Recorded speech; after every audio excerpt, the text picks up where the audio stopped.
I'm just going to go back to this picture right now because it looks like, Carlene, are they just doing photo ops right now? Or are they?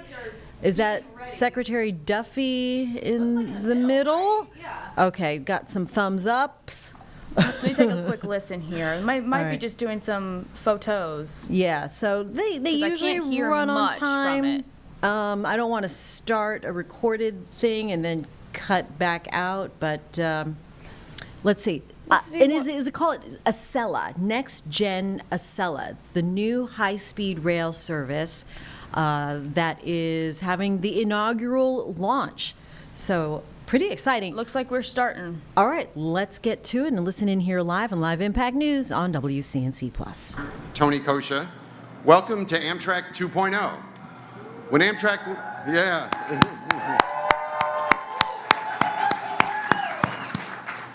When Amtrak was created 50 years ago, no one really knew what the future of rail travel would be like. We had our highs and our lows, but that journey is what's taken us here today. There's no question that an entirely new generation has embraced train travel. We built these trains to meet that demand.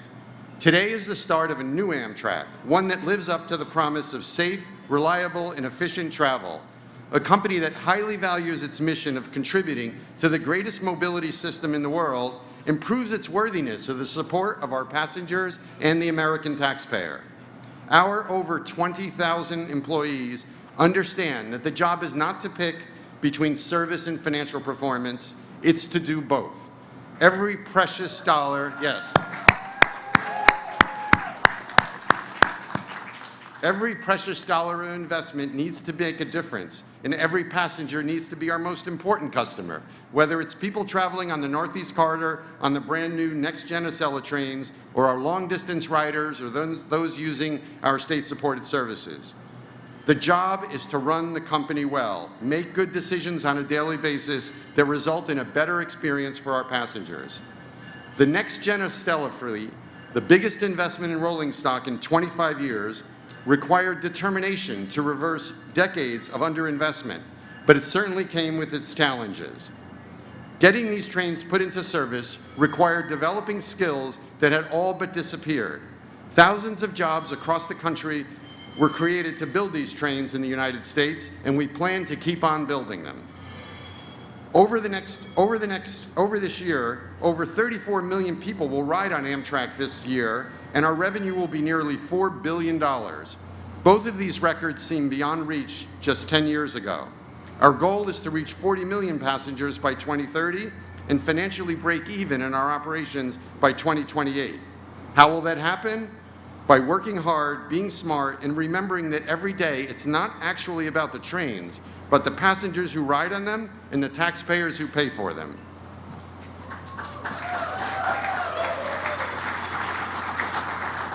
I mentioned a minute ago that our role is to aspire to play a role in a national transportation system that's unrivaled anywhere on the globe.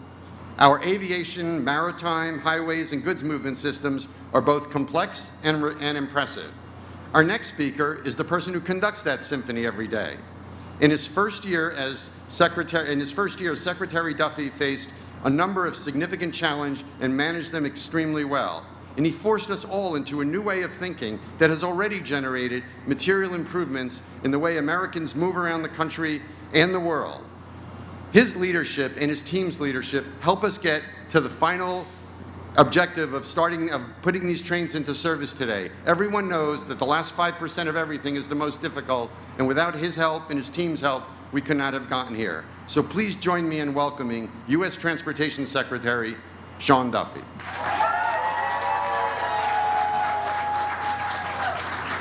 Thank you, Tony, and I appreciate your leadership. You have done a fantastic job. It is a great day for a celebration, right?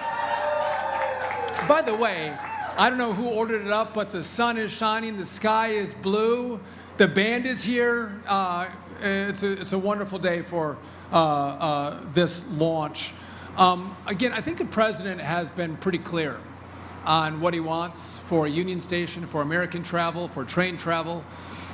He wants Union Station to be beautiful again. He wants transit to be safe again, and he wants our nation's capital to be great again. And today is part of that. Listen, I've had the opportunity, like many of you multiple times, to ride the old Acela again, and I think we would all agree it was showing its age. And if you've taken a tour of the new trains, they're beautiful. They're going to be faster. We're going to have not 15 trains, we're going to have 28 trains. So we're going to be able to carry more people on these trains, which I hopefully means better pricing. It's going to mean better revenue, but most importantly, a better experience for the traveling public. And again, that's what we do. We serve the American people with great experiences, and that's what this is about today. So I am completely honored to be here. Again, would I like to have us a little further off the federal dollar in time? Yes. I think, as Tony mentioned, this is going to bring us a little bit closer to that goal. Again, I would love to see high-speed rail in America. I don't think it should just be China, Europe, Japan, others that have high-speed rail. I think America deserves high-speed rail. This is, at 160 miles an hour, one great step in that process.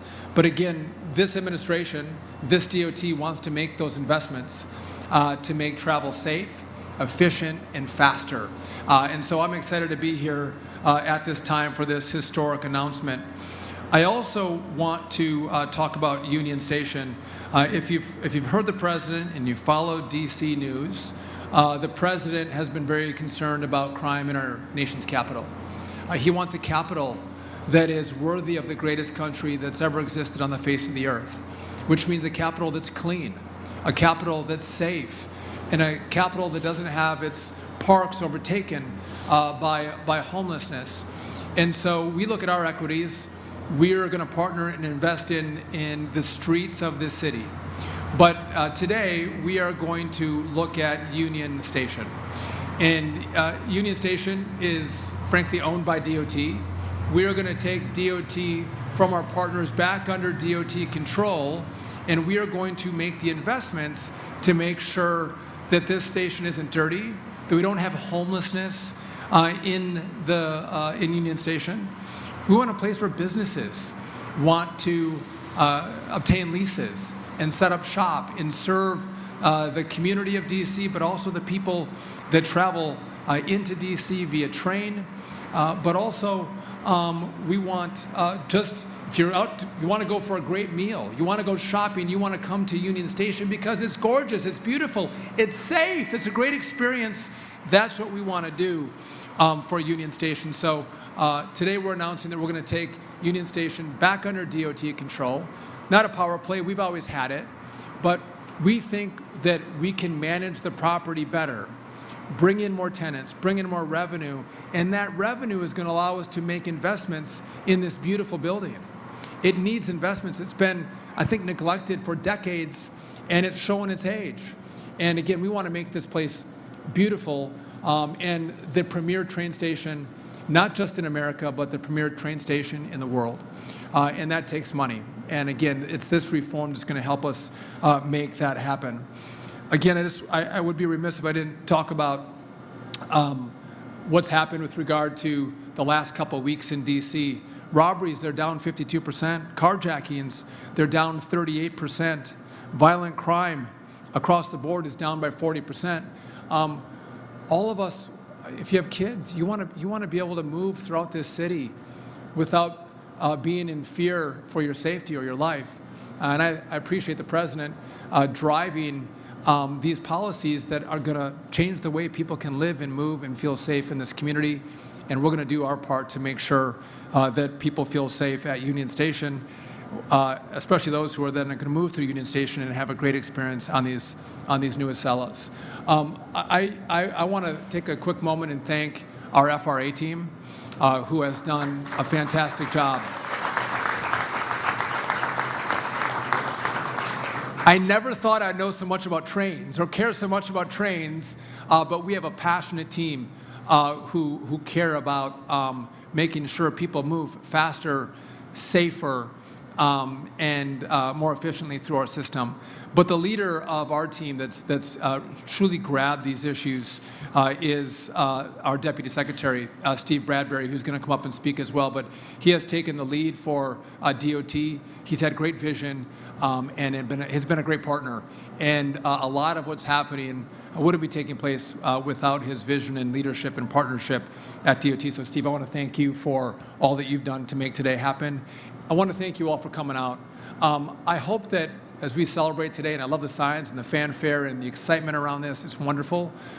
We should have more experiences like this, American experiences like this, because I want people to have a choice.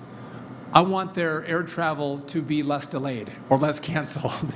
We're on the way to that, by the way. Give me some time. Hopefully next summer is going to be better than this summer. I want less congestion on our streets, but I want people who say, you know what, I don't want to fly to New York. I don't want to drive to New York. I want to take the train to New York, to have a great, awesome option on these trains to make that choice.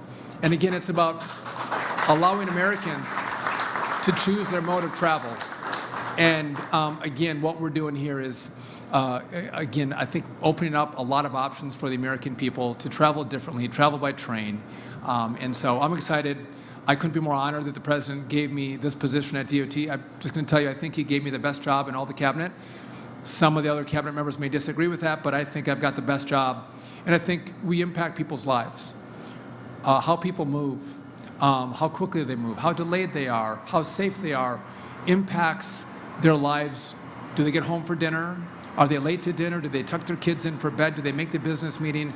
All of our work together truly impacts the way people live and experience their families, their communities, and how effective they are at their jobs. So I want to thank you all for all of your hard work, your effort, and again, exciting days that we want this not to be the first and last. We want this to be the first of many great announcements that we make that's going to make travel and train travel great again in America. So thank you all for coming out. God bless, and honored to be your secretary.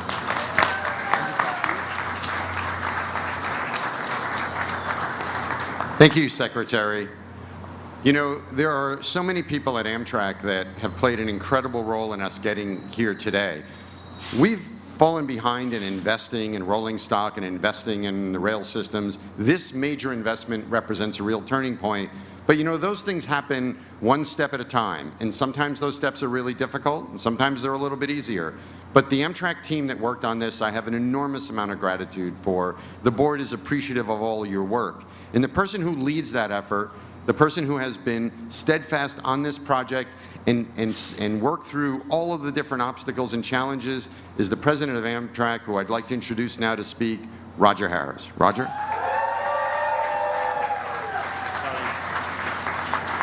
Thank you, Tony, and thank you, Mr. Secretary. It's a very exciting day here today. Beautiful trains, beautiful weather, beautiful crowd. Thank you very much. As Tony said, I'm the president of Amtrak, and I'd like to welcome you here to this launch ceremony for the next generation Acela. In my many years in the transportation industry, including the last 6 at Amtrak, I have never seen a project bring together a company the way this one has. NextGen Acela has been a truly impressive display of teamwork, dedication, and commitment, just like Tony said. I'd like to ask for a round of applause for all the people who worked on that project.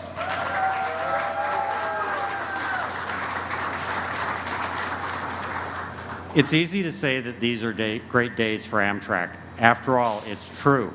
We're breaking records across the country. For 2 years in a row now, we've broken our ridership record. But starting tomorrow, it's an even better day for the residents and visitors of the Northeast Corridor, especially in the nation's capital, Washington, D.C. Acela isn't just for titans of industry and politicians. It's for coming to visit the many museums and restaurants the district has to offer, touring the National Mall, Capitol, or White House. With Next Generation Acela, you can relax before spending a full day visiting the sites and learning our country's history. Catching a Nationals game? Get there before the crowds with a high-speed train. Have an important business meeting in Golden Triangle? Stay productive and connected with our 5G-enabled Wi-Fi. Want to get inspired by state-of-the-art tech before you experience it at that DC Innovation Hub. Now with NextGen Acela, you can get all of this and more before you step into the city. And yet, it's not just about Washington, D.C. After all, we're about to take this train all along the Northeast Corridor to Philadelphia, New York City, Providence, and Boston. For context, the Northeast Corridor is one of the busiest and economically vital regions in the world. It includes 45% of the jobs in the Northeast, 20% of jobs in the U.S., 25% of the nation's top universities, and 20% of the Fortune 500 headquarters. In addition, the Northeast Corridor contributes $3 trillion in annual economic output, 20% of U.S. GDP. When Acela was introduced almost 25 years ago, it changed the way people thought about trains. Amtrak's market share in the Northeast has doubled since then, and NextGen Acela is here to take it to new heights. These trains are beautiful, they are fast, they are state-of-the-art, and they are American-made. And best of all, beginning tomorrow, they are ready for service. What should you expect on board? Well, if I could define the new trains in 3 words, they would be premium, convenient, and comfortable. Plus, by traveling at up to 160 miles per hour and offering more daily departures, there has never been a better way to travel by train in America. Thank you to Alstom and suppliers for designing and manufacturing these trains, as 95% of the components are made right here in America.